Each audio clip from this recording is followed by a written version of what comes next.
রাজশাহী কর্মী ও সুধী সমাবেশ 2025। রাজশাহী জেলা থেকে আনোয়ার হোসেন এর ভিডিওচিত্রে ডেস্ক রিপোর্ট। রাজশাহীর তানোর পৌরসভা কর্মী সমাবেশ বাংলাদেশ জামায়াতের কর্মী সমাবেশ পালিত। কর্মী সমাবেশে উপস্থিত ছিলেন বাংলাদেশ জামায়াতের কেন্দ্রীয় আমির, রাজশাহী তানোর গাদাগড়ির সাবেক এমপি অধ্যাপক মুজিবুর রহমান, রাজশাহী জেলার কেন্দ্রীয় আমির, তানোর পৌরসভার বাংলাদেশ জামায়াতের ইসলামের সভাপতি, তানোর পৌরসভা মুকসেদ আলী। সাথে ইতিহাস, কোরআন হাদিসের ইতিহাসের দিকে আমরা দৃষ্টি ফেলে দিতে পারি। শহীদের রক্তে যত রঞ্জিত হয়েছে আরবের মাটি, ইসলামী আন্দোলন তত বেগবান হয়েছে। তরতর করে ইসলামী আন্দোলন তার লক্ষ্য পাচ্ছি। তোমরা আমাদের এই অসমাপ্ত কাজকে সম্পন্ন করার জন্য আগামী দিনে এইভাবে চলমান অবস্থা নিয়ে কোনো কাজে সফলতা লাভ করা যায় না।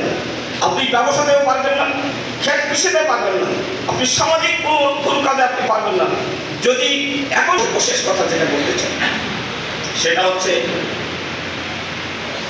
যে কোনো কাজ করতে গেলে দুটো জিনিসের প্রয়োজন। একটা হচ্ছে জান, একটা হচ্ছে মা। কি বলেন তাই না? নেতারা হাসতে হাসতে ফাঁসির কাস্টে হেঁটে যায়, সে দেশের ইসলামী আন্দোলনকে দমিয়ে রাখা কোনো যেন চায় না। ঠিক না বলেন? সম্মানিত উপস্থিতি, এ পর্যায়ে বক্তব্য নিয়ে আসছেন বাংলাদেশ জামাত ইসলামীর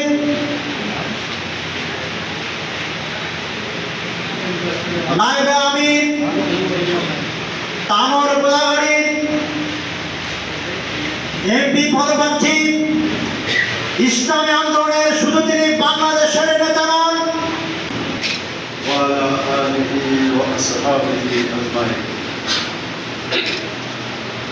বাংলাদেশ জামাত ইসলামী তানোর পৌরসভা পত্রিকায় আজকের এই সুধী সম্মানিত